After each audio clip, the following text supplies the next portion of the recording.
नमस्कार। Stock ideas YouTube च्यानलमा यहाँलाई हार्दिक स्वागत छ। आजको बसाइमा मैले तपाईहरुमा खास गरी यो लाइफ इन्स्योरेन्स सेक्टरको एनालाइसिस गर्न गइरहेको छु।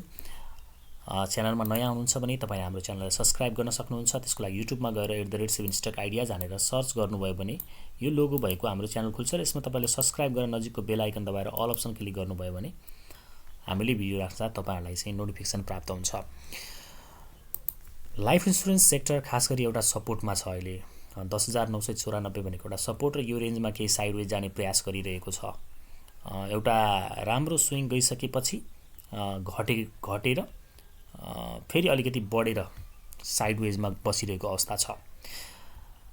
मैले अब यो लाइफ इन्स्योरेन्स सेक्टर तत्काल बाइ गर्न पर्छ अथवा गर्नको लागि हो भनेर चाहिँ भन्न खोजेको होइन, तर केही कम्पनीहरु यो सेक्टरका केही कम्पनीहरु सपोर्टको नजिक आइसकेको हुनाले यसो वाच लिस्टमा राख्दाखेरि उपयुक्त हुन्छ भन्ने सन्दर्भमा यो सेक्टरलाई एनालाइसिस गर्न भएको। तर यो भिडियोको आधारमा मात्रै तपाईले शेयर बजारमा कारोबार नगर्नु होला, किनभने शेयर बजार आफैमा एउटा जोखिमको क्षेत्र हो। आफ्नो जोखिम वहन गर्न सक्ने क्षमता र तपाईको सेल्फ स्टडीमा पनि अलिकति ध्यान दिएर कारोबार गर्नु होला। कसैले भनेको आधारमा वा मैले भिडियो बनाएको आधारमा त्यस भिडियोलाई हेरेर कारोबार चाहिँ नगर्नु होला। एउटा रेफरेन्सको रूपमा मात्रै तपाईले यो भिडियोलाई युज गर्न सक्नुहुन्छ है। अब लागौं लाइफ इन्स्योरेन्स सेक्टरका कम्पनीहरु मैले एलटिपी को आधारमा सस्तोदेखि महँगोसम्म राखेर एनालाइसिस गर्छु। सबैभन्दा सस्तो अहिले हिमालयन लाइफ इन्स्योरेन्स रहेको छ।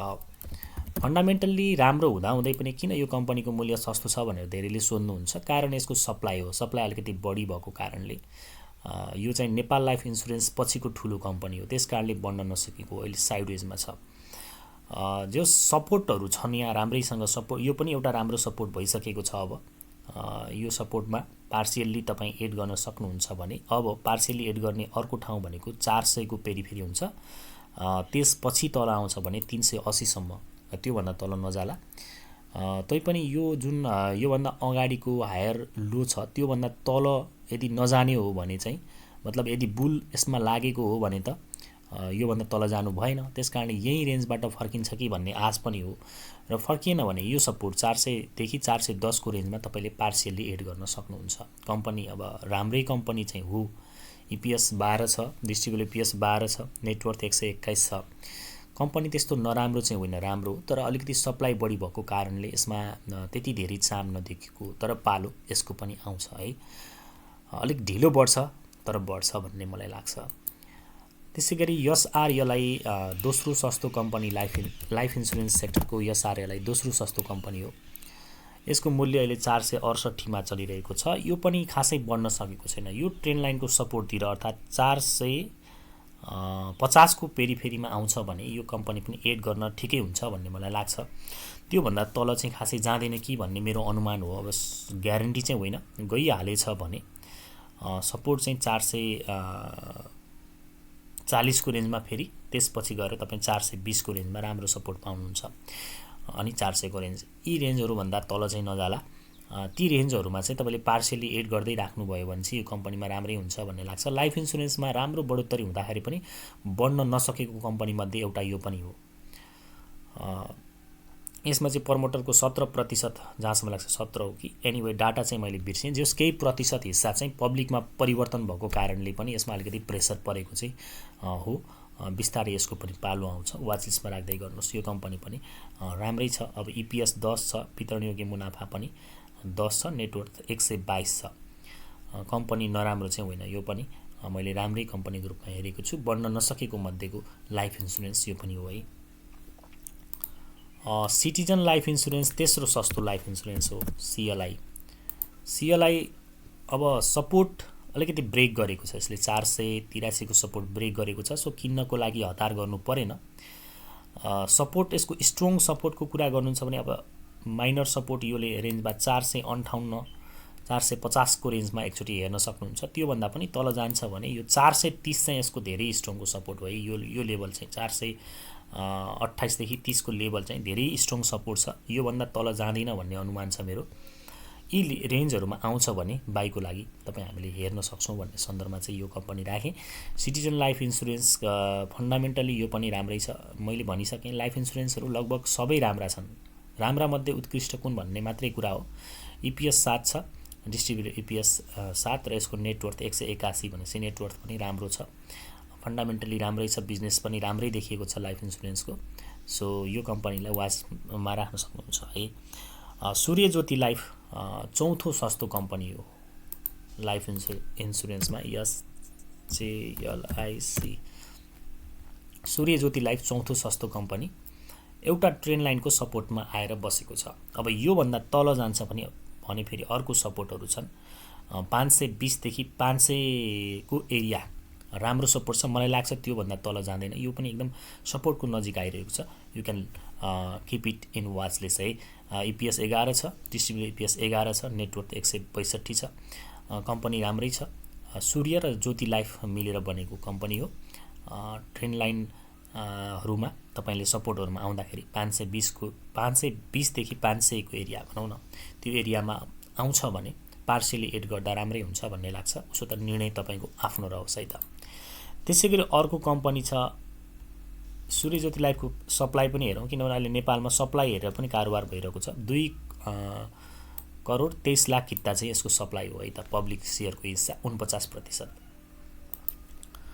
त्यसै गरी अर्को कम्पनी छ IME life insurance, IME life insurance. सुरुमा यसको सप्लाईको हिस्सा हेरौँ कति छ, 1.20 करोड अर्थात् 1 करोड 20 लाख युनिट हो। सप्लाई अलिकति कम देखियो होइन। यो कम्पनी पनि सपोर्टको नजिक भएको कारणले यसलाई पनि वाच लिस्टमा राख्न सकियो। उसो त यसको चाहिँ अहिले पनि सपोर्टमै चलिरहेको छ। 560 को लेभल एउटा राम्रो सपोर्टको एरिया हो। योभन्दा तल आउँछ भने 530 को लेभल, त्यो चाहिँ धेरै स्ट्रङ सपोर्ट हो। त्यो रेन्जसम्म आउँछ भने यो कम्पनी पनि बाइकको लागि हेर्न सकियो। 620 सम्म पुगेर 560 को रेन्जमा छ। फन्डामेन्टली यो कम्पनी पनि राम्रै छ। 18 EPS छ, वितरणयोग्य मुनाफा पनि 13 छ, 171 नेटवर्थ छ, फन्डामेन्टली राम्रै छ। सपोर्टहरूमा चाहिँ तपाईँले वाच गर्न सक्नुहुन्छ है त। त्यसै गरी अर्को कम्पनी छ PMLI। PMLI चाहिँ एउटा यस्तो कम्पनी हो, मलाई लाग्छ कि लाइफ इन्सुरेन्स सेक्टरमा एकदम कमै सप्लाई भएको कम्पनी हो यो। यसको त अब सपोर्टहरू रेजिस्टेन्सहरू खासै छैनन्। अब मर्ज भएर प्रभु र महालक्ष्मीको मर्ज भइसकेपछि नयाँ लिस्टेड भएर आएको छ। 598 मा एउटा रेजिस्टेन्स जोन छ भने सपोर्ट 570 को सपोर्ट, त्यसपछि गएर अब यी सपोर्टहरू 550 सम्मको रेन्जमा आउँछ भने मजाले यसलाई चाहिँ बिस्तारै एड गर्न सकिन्छ जस्तो लाग्छ। लाइफ इन्सुरेन्समा स्विङ आउन थाल्यो भने यो छिटो बढ्छ। त्यसको रिजन म तपाईँलाई बताइदिन्छु। यसको सप्लाई कम छ, जस्तो तपाईँ हेर्न सक्नुहुन्छ। पब्लिक सेयरको हिस्सा जम्मा 65,86,000 किता मात्रै छ, 15.33% हो। तर फेरि यसमा एउटा के कुरा सचेत हुनुपर्छ भने यो पब्लिक सेयरको प्रमोटरको हिस्सा चाहिँ यो लाइफ इन्सुरेन्स सेक्टरमा चाहिँ पब्लिकमा बदल्न मिल्छ। बेला बेलामा त्यो भइरहेको हुन्छ, जस्तो अहिले सानीमा रिलायन्समा त्यो भयो। त्यसकारण तत्काल को लागि ठिक भए पनि अहिले लामो समयको लागि सप्लाई कम छ भनेर मात्रै किन्नु फेरि उपयुक्त हुँदैन है। ट्रेडको लागि मात्रै तपाईँले त्यो हिसाबमा भनेको हो, किनभने कुनै पनि बेला चाहिँ प्रमोटरहरूले डिसिजन गरेर प्रमोटरको केही हिस्सा चाहिँ पब्लिक बनाउन सक्छन्, जसरी अरू कम्पनीहरूमा बनेको छ। त्यो तर्फ पनि ध्यान दिनुपर्छ। अहिलेको लागि भने सप्लाई कम भएको लाइफ इन्सुरेन्स भनेर बुझ्दा हुन्छ। यो कम्पनी पनि ठिकै छ। अब यसको पनि अब EPS 9 छ, नेटवर्थ 118 छ, ठिकै खालको कम्पनी देखिएको छ है। त्यसपछि अर्को छ RNLI। RNLI को 16% लाभांश पनि छ, बुक क्लोज भएको अवस्था छैन। अहिले किन्दाखेरि पनि 16% लाभांश पाइन्छ। मूल्य चाहिँ सपोर्ट स्ट्रङ सपोर्टको कुरा गर्नुहुन्छ भने यो लेभल हो, 436 को लेभल हो हैन। माइनर सपोर्टहरू चाहिँ माथि छन्। यो लेभल 555 माइनर सपोर्ट हो। यो लेभल 540 देखि 50 को रेन्ज एउटा माइनर सपोर्ट छ। यो सपोर्टलाई ब्रेक दिन्छ भने 436 हुन्छ। बुक क्लोज भन्दा अगाडि तपाईँले यो लेभलमा पाउनुहुन्छ नि त मजाले एड गर्दा हुन्छ। लाभांश चाहिँ पचाउन सकिन्छ भन्ने लाग्छ, जुन यो 16% बोनस सेयर छ। अहिलेको रेन्जमा बाई गर्ने कि नगर्ने भन्ने सन्दर्भमा हिजोको क्यान्डल उचित छैन। यहीँनेरिबाट बढ्न सुरु गर्छ भने चाहिँ बाईको लागि हेर्न सकिन्छ, होइन भने करेक्सन कुर्दाखेरि यो लेभल कमसेकम 550 को लेभलसम्म आउन सक्ने देखिएको छ है RNLI को केसमा। त्यसै गरी एसएनएलआई भन्ने कम्पनी छ, एसएनएलआई सन नेपाल खासै घट्न मानिरहेको अवस्था छैन, 580 मा छ। घट्न मानेको छैन यसको मतलब घट्दैन भन्ने पनि होइन, अब घट्न पनि सक्छ, तर फन्डामेन्टली चाहिँ राम्रो छ यो कम्पनी। इपिएस 20 छ, वितरण योग्य मुनाफा पनि 20 छ, 181 नेटवर्थ छ, त्यो कारणले पनि नघटेको हुनसक्छ। यसको लाभांश अब राम्रै घोषणा गर्ने पनि हुनसक्छ, नेपालमा इन्साइडर हुन्छ नि त, त्यो हिसाबले पनि नघटेको हो कि भन्ने अनुमान मात्रै हो मेरो, होइन। लाभांश कति दिन्छ, जस राम्रै दिन्छ भन्ने लाग्छ, क्षमता राम्रो छ यो। हुन त यो फर्स्ट क्वार्टरको रिपोर्ट अनुसारको क्षमता हो, गत वर्षको पनि राम्रो छ। सपोर्ट एकदम स्ट्रङ सपोर्ट चाहिँ अलिक तल नै छ 475 तिर, तर त्यो रेन्जसम्म नआउला यो कम्पनी। यो लेभल 540 को रेन्जसम्म आउँछ भने बाइकको लागि मजाले हेर्न सकिन्छ है। अब आउँदैन, यहीँबाट बढ्न सुरु गर्छ भने पनि फेरि अर्को हायर हाई बनाउन जान सक्ने सम्भावनालाई नकार्न सकिँदैन। तर बजार घटिरहेको अवस्थामा हतार गरेर किन्नु हुँदैन, सपोर्टहरूमा चाहिँ कुरेर बस्दा बेटर हुन्छ है। यो कम्पनी पनि राम्रै कम्पनी पर्यो। त्यसै गरी अर्को हेरौँ, एनएलआइसिएल भन्ने कम्पनी छ, एनएलआइसिएल नेसनल लाइफ इन्सुरेन्स 609 रुपियाँमा बजारमा कारोबार चलिरहेको अवस्था छ। एउटा ट्रेन लाइनको सपोर्टमा छ। अब योभन्दा तलतिर आउँछ भने यो ट्रेन लाइनलाई टच गर्न सक्छ, र यसको एकदमै स्ट्रङ सपोर्टको कुरा गर्दा 570 को रेन्जमा छ। यदि लाइफमा हिजोको दिनमा पनि भोल्युमसहित घटेको छ, लाइफमा अलि ठुलै करेक्सन, अलि राम्रै करेक्सन आउँछ भने सपोर्टहरूमा नआउला भन्न सकिँदैन नि त। त्यस कारण कति बेला किन्ने ढुक्क भएर भन्ने सन्दर्भमा चाहिँ 570 को रेन्जमा एकपटक र 541 सम्म आउन सक्ने सम्भावनालाई नकार्न सकिँदैन, तर पनि त्यति तल आउँदैन भन्ने मेरो अनुमान हो माथिल्लो रेन्जबाट। त्यही भएर किन्दाखेरि चाहिँ पार्सियल्ली गर्दै किनियो भने आफू सुरक्षित भइन्छ जस्तो लाग्छ। इपिएस 10 छ, डिस्ट्रिब्युट इपिएस 10 छ, नेटवर्थ हेर्नुहुन्छ भने 129 को छ, राम्रै छ फन्डामेन्टली यो कम्पनी पनि है। त्यसपछि अर्को छ एनएलआइसी। सायद यो कम्पनी त धेरै लामो समयदेखि बढ्न नसकेको र विगतको बुलमा धेरै मान्छेहरू फसेको कम्पनी हो यो। अहिले पनि हेर्नुहोस् बढ्नै सकेको छैन, सपोर्ट नजिकै छ, 635 को सपोर्ट छ, 660 को रेन्जमा बसिरहेछ। यो बढ्न नसक्नेको कारण धेरैले सोध्नुहुन्छ, यसको कारण भनेको सप्लाई हो।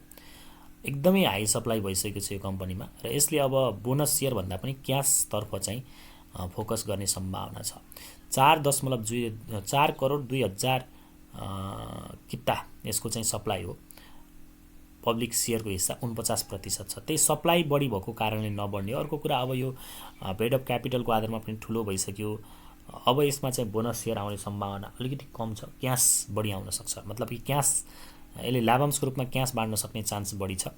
अहिले नेपालमा फेरि कस्तो छ त भन्दा क्यासप्रति त्यति धेरै चाम नभएको कारणले यति महँगो हालेर किन क्यास खाने भन्ने खालको एउटा चाहिँ त्यो सोचले गर्दाखेरि पनि यसमा कम्पाउन्डिङ ग्रोथ गर्न गाह्रो हुन्छ नि त क्यासले, त्यो कारणले पनि मान्छेहरूको चाम नभएको जस्तो देखिएको छ। त्यही पनि तपाईँ बाइकको लागि सोच्नुभएको छ भने 635 तिर सपोर्ट छ है। बुलसम्म राख्न सके राम्रै हुने अनुमान चाहिँ गर्न सकिन्छ। बढ्दैन भन्ने पनि हुँदैन, यहाँबाट राम्रै स्विङ आएको छ, तर जसरी स्विङ आउँछ त्यसरी नै यो कम्पनी घटेर पनि गएको छ। सप्लाई बढी भएको कारणले बेचेर निस्कन खोज्ने बढी छन्। खास गरी नयाँ आइपिओबाट आएका कम्पनीहरूमा अलिकति बढी चाम हो कि जस्तो देखिएको छ यो सेक्टरमा चाहिँ। त्यसपछि अर्को छ एएलआइसिएन।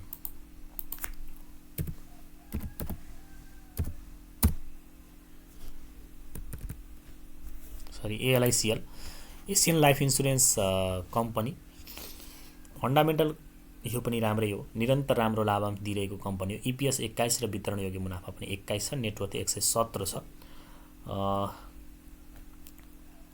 अब बाइकको लागि कति बेला उचित हुन्छ भन्ने सन्दर्भमा के भने यसले 708 भन्दा माथि क्लोजिङ दिएर बस्नु पर्यो होइन, त्यहाँ एउटा रेजिस्टेन्स छ कि भने चाहिँ तल्लो सपोर्टहरुमा हेर्नुपर्छ। यो रेन्ज 644 र त्योभन्दा तल आउँछ भने एकदम स्ट्रङ सपोर्टको कुरा गर्नुहुन्छ भने 600 देखि 610 को रेन्जमा छ। त्यो रेन्जमा यदि आउँछ बजार करेक्सनमा गएर भने बाइकको लागि हेर्न सकिन्छ है। त्यसपछि अर्को अन्तिम कम्पनी रह्यो एलआइसिएन।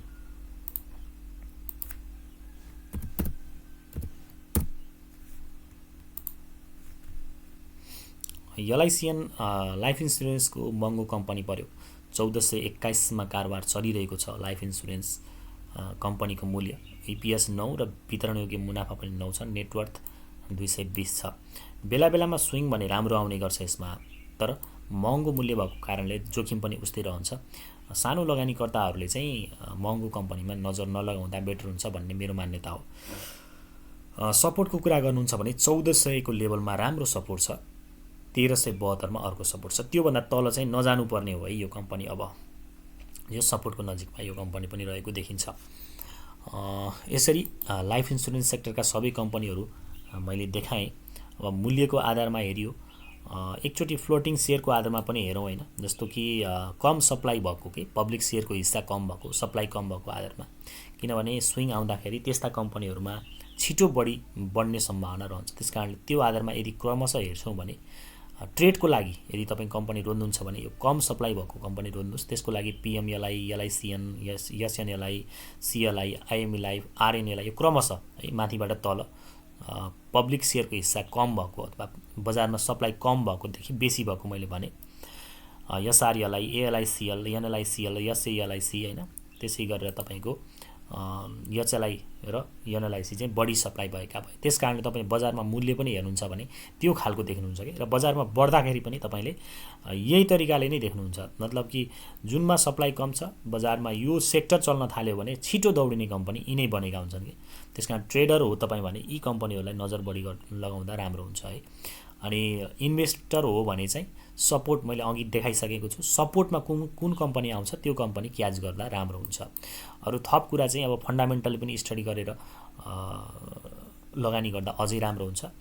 सपोर्टहरू कहाँनिर छ हेर्ने, त्यसपछि त्यो कम्पनीको डिटेल चाहिँ रिपोर्ट हेरेर पनि प्रिमियम कसरी उठाइरहेको छ ती कुराहरू हेरेर यो सेक्टरमा लगानी गर्नुभयो भने राम्रै हुन्छ भन्ने लाग्छ। अहिलेको बुलमा चाहिँ यो सेक्टर अब निश्चित कम्पनीहरू छन्, सङ्ख्या पनि खासै धेरै छैन, त्यो हिसाबमा यो सेक्टरले यो बुलमा अब आउने बुलमा चाहिँ राम्रो गर्छ भन्ने मेरो अनुमान छ। बाँकी निर्णय भने तपाईँले आफैले गर्नुहोला। कस्तो लाग्यो कृपया जस्तो लाग्यो त्यस्तै प्रतिक्रिया दिनुहोला। र च्यानलमा नयाँ हुनुहुन्छ भने च्यानललाई सब्स्क्राइब गर्नुहोला, भिडियोलाई मन पर्यो भने लाइक गर्नुहोला र साथीहरूमा सेयर गर्न सक्नुहुन्छ। यति भन्छु र बिदा चाहन्छु। यहाँहरूको समय शुभ रहोस्। नमस्कार, शुभ समय।